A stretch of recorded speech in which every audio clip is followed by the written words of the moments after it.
Eu já vou começar, então, com a questão que o traz aqui essa noite, um problema que o senhor levantou numa conversa conosco, jornalistas.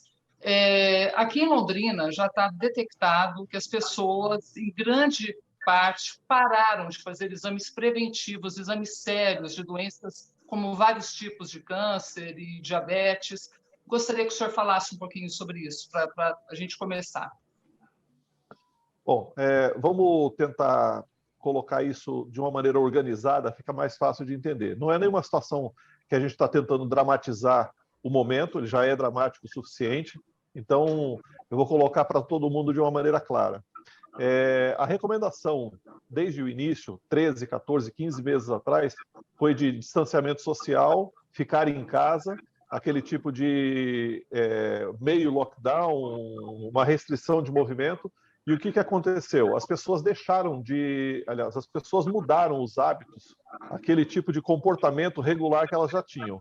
Então, de 6 em 6 meses iam ao médico, anualmente iam ao médico, faziam as suas revisões, o seu check-up, os testes naturais de exame de sangue, pressão, exames de imagem, mamografia, ultrassom, elas foram se acumulando. E setembro, outubro, novembro, o que a gente percebeu? O número de exames de mamografia, de ultrassom, de endoscopia, exames de sangue, eles caíram absurdamente. O número que eu tenho exato para vocês é a mamografia. O número de mamografias realizados no Brasil no ano de 2020 é a metade do número de mamografias realizadas no ano de 2019. Se a gente tem a metade dos exames realizados, provavelmente a gente tem um grande número de tumores que podiam ser feitos diagnóstico através da mamografia, dos exames clínicos, deixando passar. Desculpa, só para pegar o gancho, o senhor trabalha, o senhor faz cirurgias em vários hospitais, justamente a sua especialidade é tumor, câncer de mama e de útero. O senhor sentiu isso no seu dia a dia? Houve essa queda drástica no número de cirurgias? Eu penso assim, duas maneiras fazem o paciente procurar o consultório hoje. Ou ele é recomendado por um clínico geral, um ginecologista, um mastologista, ou é um controle. Nas duas situações, o número de pacientes, o número de consultas caiu absurdamente. Então, as pessoas deixaram de ir ao médico com medo.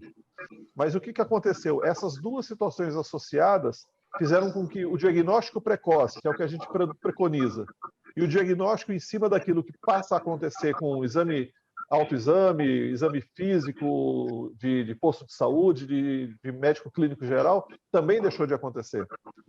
Isso também deve estar refletindo no caso dos homens, né? Porque os homens já têm aquele receio do exame de próstata, o exame de toque. Muita gente já tenta evitar, vai deixando para lá e tal. Numa situação dessa, deve estar muito mais difícil ainda para que os médicos possam atender esses pacientes, né? Então, nós vivemos 2 meses importantes no meio da pandemia que exemplifica isso que você está falando, Cláudio. Então, o Outubro Rosa, por exemplo, ele é rico em manifestações, em estímulo, em promoções, em campanhas, e o Novembro Azul, da mesma maneira. Tanto o Outubro Rosa quanto o Novembro Azul zeraram. Esse ano a gente não teve nada. Vocês são prova disso. A homem, como você falou, ele precisava de uma desculpa. Ele alcançou essa desculpa, ele não vai ao médico. É isso mesmo. Então, doutor Júlio, eu gostaria de fazer uma pergunta exatamente nesse ponto. Em nenhum momento se falou que as pessoas não deveriam procurar os médicos para fazer tratamento preventivo. Aliás, fazendo um raciocínio até tosco aqui, da mesma forma como as pessoas continuaram indo ao supermercado, à farmácia, isso no caso daqueles que estão fazendo isolamento social, que a gente sabe que não é a maioria. Mas não existem cuidados específicos? As pessoas têm que deixar de fazer exame ou isso é absurdamente errado? Isso é um erro, sim, sem dúvida, porque a gente tem que entender o seguinte: o que a gente recomenda? Que as atividades essenciais permaneçam. E dentro das atividades essenciais, a visita ao médico, o diagnóstico precoce, a prevenção, ela está classificada nesse grupo. Então, ir ao supermercado, à farmácia, como você falou, ao açougue, uma ótica, um ginecologista, mastologista, mamografia, endoscopia digestiva alta e baixa, tudo isso são atividades essenciais. Uma das funções nossas, e eu acho que esse é um veículo que a gente pode usar, é tentar esclarecer ao máximo que procurar o médico com todo tipo de cuidado, máscara, higiene frequente das mãos com álcool e sabão e álcool, o distanciamento social, esse tipo de orientação, ele deve ser mantido no supermercado, na farmácia, num consultório médico, numa clínica de imagem, num laboratório de análises clínicas. Isso é essencial. Doutor Júlio, eu até vou pegar um gancho aí, a gente falou em erros, né, que as pessoas estão cometendo, mas eu senti assim, preocupações muito sérias. A gente teve uma situação ontem, até com uma amiga próxima nossa, ela está com Covid, precisava fazer tomografia, e ela disse, mas como é que eu vou fazer tomografia com Covid? Né? E aí eu também parei para pensar, nossa, ela está com Covid, faz exame de tomografia, vem outra pessoa, pega a doença também. Então, as pessoas ficam com medo disso, né? Ficam preocupadas com isso. Como é que têm sido os cuidados nesse sentido? Né? É até bom a gente esclarecer como funciona, se são equipamentos diferentes, equipamentos separados, ou existe realmente uma higienização muito especial nesse sentido? Essa é uma preocupação e eu acho que é exatamente por isso que as pessoas acabam tendo desinformação. Falta da nossa parte esse tipo de esclarecimento. No exame de imagem, por exemplo, a tomografia, todo o caminho, o trajeto, ele é cuidado e higienizado, tanto da sala de recepção para a sala de exame. Na sala de exame, é como se fosse um centro cirúrgico. Ela deita no material que é descartável. O profissional que vai atender, ele está com o EPI todo preparado para isso, e não só pensando que esse paciente tem Covid. Se já tem o diagnóstico e a gente vai fazer a confirmação ou a investigação, já é preparado para como se ele tivesse o diagnóstico positivo de Covid. Hoje em dia, não raro, a gente tem 2 tomógrafos funcionando. Um para diagnóstico respiratório e outro para trauma. Então, 2 aparelhos de tomografia funcionando simultaneamente. Nos hospitais que só tem um, eles param o processo, fazem a higienização, tiram todo o material, espera-se o período regular, 30, 40 minutos, e daí entra o outro paciente. Doutor Júlio, quais são as consequências? Eu gostaria agora que você explicasse um pouco mais isso. Quais são as consequências a curto, médio prazo dessa falta de exames, né? Dessa falta de preocupação? Porque, assim, pelo que a gente está entendendo, as pessoas deixam de fazer exame e procurar o médico, ou por medo de se contaminar, ou por descaso, ou porque arrumaram uma desculpa. Isso tudo pode resultar em quê? Bom, se a gente for lembrar de toda a recomendação que a gente faz para o diagnóstico precoce de todo tipo de tumor, seja ele do aparelho digestivo, tumor ginecológico, tumor de mama, quanto mais cedo eu faço o diagnóstico, maior a minha chance de cura. Se hoje eu estou tendo um atraso de 6, 7, 8, 10, 12 meses para o diagnóstico inicial, mais a biópsia, mais o tempo que esse paciente vai ficar na espera para poder fazer o tratamento, a gente entende que a gente está perdendo 1 ou 2 estágios de chance de cura para esse doente. O que é esse 1 ou 2 estágios? Todo mundo já ouviu falar do estágio 1, do estágio 2, do estágio 3, do estágio 4 do tumor, do câncer. Então, se a gente tem um tumor hoje, setembro, outubro, novembro, janeiro, que é um tumor de estadio 1, e eu estou deixando para fazer esse diagnóstico em abril, maio, junho, começar a tratar dele em julho, eu talvez tenha aí 60, 90, 120 dias para deixar esse tumor crescer. Então, a gente vai estar perdendo a oportunidade de cura. O diagnóstico de um diabetes tardio, a gente vai estar tratando desse paciente já com complicações vasculares. O diagnóstico de uma doença cardiovascular tardia, a gente vai estar tratando de uma doença que eventualmente era tratada com remédio e vai precisar de uma cirurgia, de um stent, de uma situação dessa. Ou o que aconteceu numa conversa que eu tive com um amigo que é cirurgião cardiovascular em novembro, em que ele operava uma determinada patologia, uma cirurgia por semana daquela patologia. E há 3 meses ele não tinha operado nenhuma. E onde estão esses doentes? Eu perguntei. Ele disse o seguinte: os pacientes estão morrendo. Porque estão morrendo num posto de saúde, numa unidade básica, num hospital geral, onde não tem condições de transferir, e, eventualmente, de Covid. É porque teve um momento nessa confusão toda que as pessoas falavam, nossa, ninguém mais morre de qualquer outro tipo de doença, né? Isso. As pessoas hoje só morrem de Covid. Quer dizer, na verdade, não é bem isso, né? E isso, na verdade, isso vai acabar agravando ainda mais. Vão se morrer muitas pessoas ainda de Covid e de outras doenças não tratadas.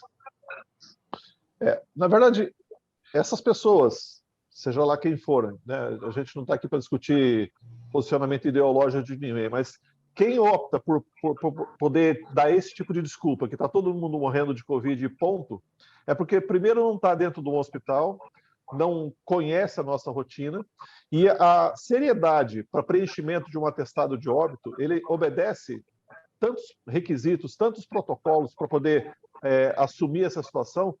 Os atestados de óbito são revistos por cada hospital, pela Secretaria de Saúde. Existe um comitê dentro da Secretaria de Saúde que examina as certidões de óbito, e para que eu possa ter uma situação dessa mudada, com diagnóstico como causa mortis, ter dado como uma doença que não é, eu tenho que criar provas, eu tenho que criar realidade.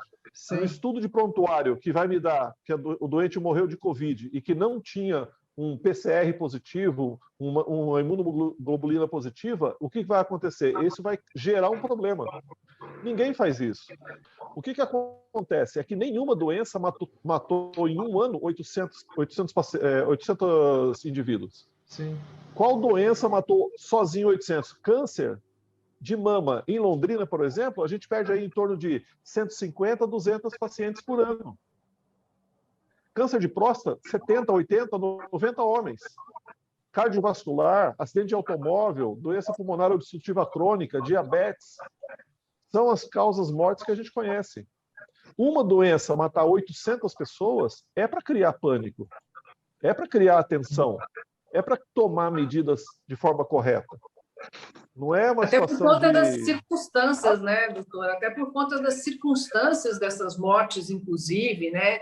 Que elas são normalmente muito dramáticas, né? Que levam a pessoas a situações extremas em UTI, que até eu acredito que o senhor possa até descrever isso, né? Que são situações muito dramáticas. E essa outra situação paralela que a gente está vendo, de uma pessoa esperar um leito e não ter, a gente vê um paciente sair correndo porque ele teve um pânico de ver a situação dentro do hospital e depois acabou até sendo entubado, infelizmente. Então, assim, ela é uma doença que leva a extremos, né? E, inclusive, diante de toda essa situação emocional que o senhor também citou, né? Nesse caso, ela tem uma evolução muito rápida. Você estava citando o exemplo que aconteceu essa semana aqui em Londrina. O paciente saiu andando, saiu fugido do hospital. Horas depois, ele estava em insuficiência respiratória plena e precisou ir para o tubo. Então, essa evolução rápida, essa angústia respiratória, que infelizmente quem já passou por ela sabe do que eu estou falando, ela que é causa seu esse caso. tipo de estresse. Desculpa, doutor Júlio, desculpa. Eu vou ser obrigada a pegar esse gancho, que infelizmente ou felizmente, já que estamos conversando e você está ótimo, está tudo bem, foi seu caso. Você foi internado, ficou alguns dias na UTI. Você podia compartilhar isso um pouquinho com a gente? Em abril do ano passado, eu estava trabalhando no Rio, justamente nessa situação de tentar combater a pandemia. Então, um grupo foi para São Paulo, outro grupo foi para o Rio, e nessa exposição eu acabei contraindo a doença. Eu fiquei afastado do grupo, a gente estava num hotel e não tinha comunicação com ninguém, e eu julgava que eu ia ter uma forma leve ou moderada da doença. Mesmo sabendo das complicações, eu negligenciei alguns sintomas. Então, eu acabei diminuindo a ingestão de alimentos, líquidos, eu passei a ter dificuldade para poder respirar, e quarto, quinto dia depois, eu acabei precisando ir para o hospital.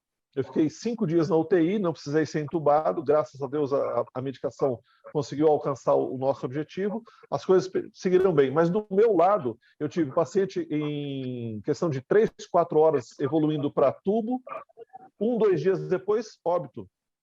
Pacientes com a minha idade. Entendeu? E a gente entrou andando, conversando junto na UTI. Então, são situações que um leigo passa por isso e se assusta. Eu, como médico, passei por isso e me assustei. Então, eu entendo essa situação, esse drama que as pessoas vivem, o medo por desconhecimento, por falta de informação, e é por isso que eu entendo esse tipo de busca por milagres. Então, as panaceias que se oferecem por este ou aquele tipo de droga, por este ou aquele tipo de comportamento, eu entendo tudo isso. Acho que está errado, mas entendo a opção de conduta que essas pessoas têm. Gostaria de ouvir algo a respeito da sua frustração, se é que existe, né? Ou a sua avaliação, pelo menos, em relação a essa falta de vacinas que a gente está vivendo hoje no país. E imagino que para os médicos isso deve ser especialmente frustrante, eu imagino isso. Queria ouvir um pouco da sua opinião sobre esse estado de coisas a que a gente chegou. Deixa eu só emendar nesse encerramento uma outra questão, ainda nesse campo aí de faltar coisas, né?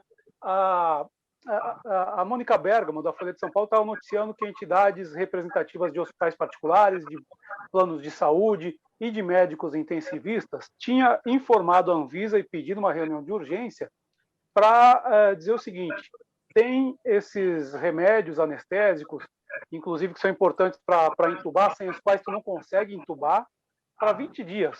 E não é numa cidade X ou Y, é no Brasil. Para quem é de fora, bom, eu fiquei apavorado ao ver essa informação. Como é que é essa situação, doutor? Tem que ficar apavorado mesmo. Assim como esses remédios, e eles são de um uso específico para manter o paciente entubado de forma mais relaxada e aprofundar bem essa sedação do paciente, por isso ele precisa manter essa medicação 24 horas por dia, e o consumo dele nesses pacientes de Covid é 3, 4 vezes mais maior do que no paciente de UTI normal, UTI geral. Mas a mesma situação que acontece nessa situação, eu vou emendar a resposta para a Carla.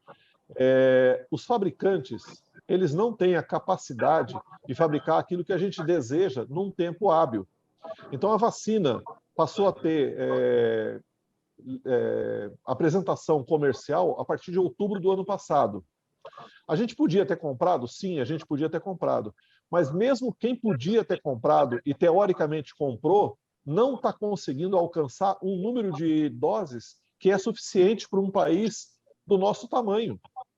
Então, vamos entender o seguinte, foi feita uma conta essa semana que nós estávamos vacinando de forma geral no Brasil, uma população até o final do ano de 70 milhões de habitantes. Tendo ideia que a gente tem uma dose para 70 e a gente vai precisar de aproximadamente aí 400 milhões de doses, nós vamos levar 4 anos para vacinar todo mundo.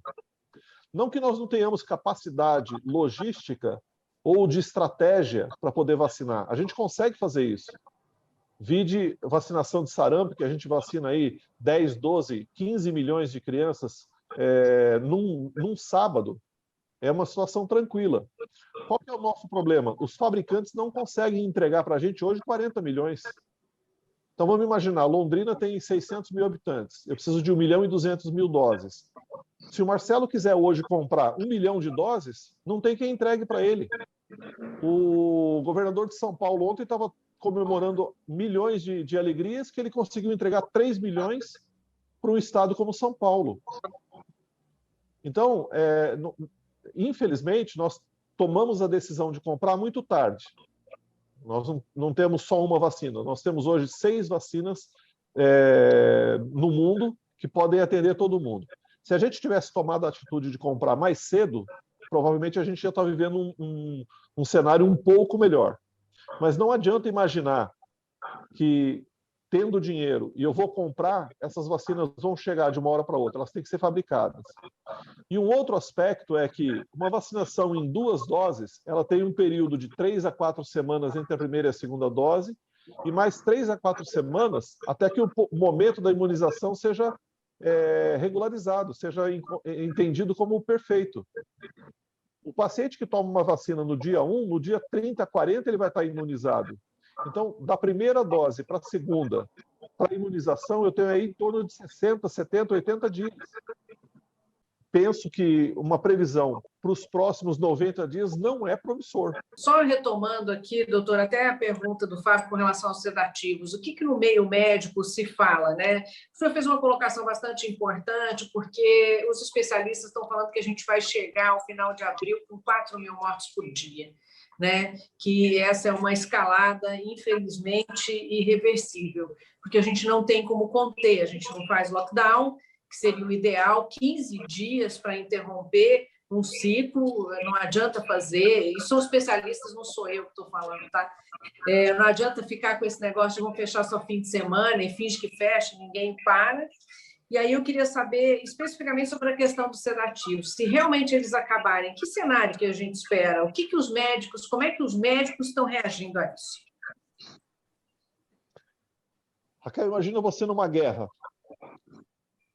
A gente está numa guerra, entendeu? Em algum momento vai faltar sangue na guerra. Em algum momento vai faltar sedativo, vai faltar morfina. Em algum momento vai faltar logística. E o que a gente está vivendo aqui é uma guerra. As pessoas não perceberam isso ainda. Eu penso que essa previsão que você colocou aí, eu li isso, eu acho que isso vai acontecer, infelizmente. Eu não sou favorável a que as pessoas morram de fome, que percam o emprego. Para nós está difícil, para vocês está difícil, para o pessoal da padaria da esquina está difícil. Eu entendo tudo isso. Mas eu não sei se a gente não vai estar vivendo uma coisa que não tem como descrever. Uma cidade como Londrina perdeu 800 habitantes. Para eles, eu entendo, eu quero que vocês entendam o que quer dizer isso. Para eles é muito pouco, mas para nós é muita gente. 280 mil pessoas no Brasil em um ano é muita gente. E daqui a 90 dias a gente chegar a 300 mil, 350 mil, 400 mil casos. Eu ouvi uma pessoa dizendo que nós vamos chegar a 500, 600 mil mortes até o final do ano. Eu não sei se a gente chega até o final do ano dessa maneira. Não dá para saber nada. Agora, eu garanto para você o seguinte, com o pouco que a gente sabe, a interrupção da transmissão é a única maneira neste momento. A melhor maneira seria a vacina. Então, não adianta eu imaginar que, mantendo a transmissão e não tendo a vacina num prazo curto de tempo, a gente vai ter um cenário melhor, mais claro. Infelizmente, a minha opinião é que o cenário é sombrio. Eu estou acabando de receber uma notícia aqui, enquanto estou conversando com vocês, que a esposa de um anestesista amigo nosso está entubada com insuficiência renal na UTI. Quer dizer, é mais um caso. Semana passada perdemos 2 colegas. Isso próximo da gente. Eu estava falando com a Carla hoje que uma coisa interessante é o seguinte, o Hemingway colocou uma vez que ele só percebeu que estava na guerra, o personagem dele só percebeu que estava na guerra quando a bomba estourou do lado dele. Porque até então era aquela alegria, todo mundo conversando e tal. Quando a bomba estoura do nosso lado, a gente percebe que a gente está na guerra. As pessoas não perceberam isso ainda. Elas não perceberam que estão na guerra. Então, quando faltar o remédio, Raquel, aquilo que está acontecendo em São Paulo de faltar leito de UTI, faltar droga para entubar, faltar tubo, faltar respirador, os pacientes vão continuar morrendo. Só que vão morrer sem o tratamento, na possibilidade que eles tinham de sobreviver. Porque hoje um paciente que vai para o tubo, ele tem 40%, 50% de chance de sair. Essa ideia de não ter medicamento é 100% de não sair. Em outras palavras, o que poderia salvar agora é um lockdown mais consistente, seria o isolamento mesmo. Essa sempre foi a minha opinião desde o início. Infelizmente, ela não é uma situação socialmente agradável, financeiramente suportável. Nós vivemos num país miserável. A gente discute R$250 para dar para as pessoas. Financeiramente, é uma situação ruim o lockdown.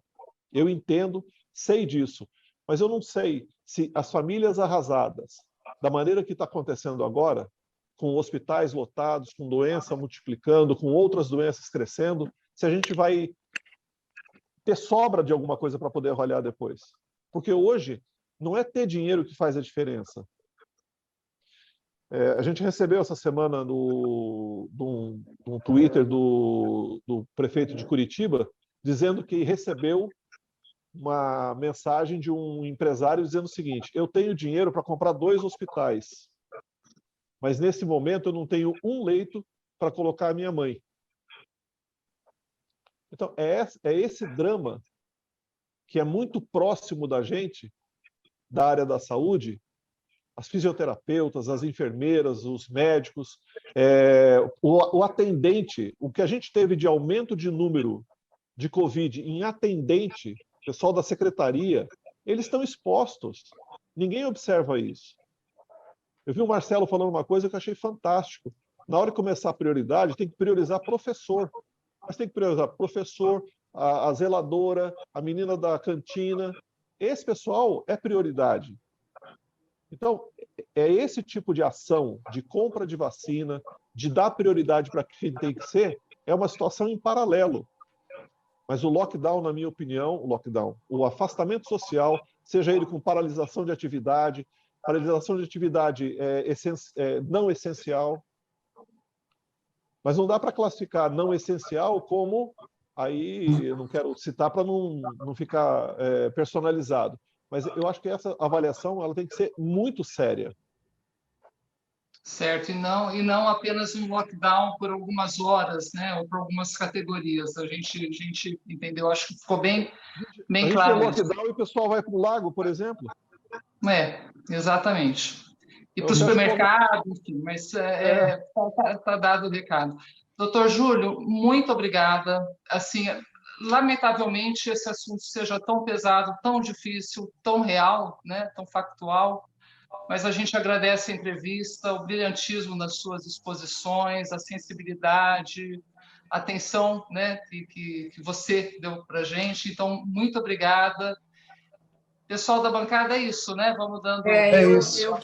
Eu queria aproveitar e agradecer também, porque eu acho que a gente tem que ter gratidão por alguns momentos, por mais pesado que eles sejam, mas a gente ter pessoas que possam nos trazer um pouco de experiência, de lucidez, nos fazer refletir de uma forma realmente concreta. E, doutor Júlio, o senhor nos proporcionou esse momento. Eu sei que, como a Carla disse, não é nada agradável de se ouvir, mas é a verdade, né? Então, eu agradeço muito a sua disponibilidade em estar aqui com a gente. Claudião? Agradecer também, porque são informações que dão um pouco de clareza, né, nessa situação que está todo mundo vivendo aqui, e essencial para que a gente redobre os cuidados com tudo, né? Eu, por exemplo, que já estou começando, como é que é? Diz um amigo meu, estou chegando na pré-idoso, né?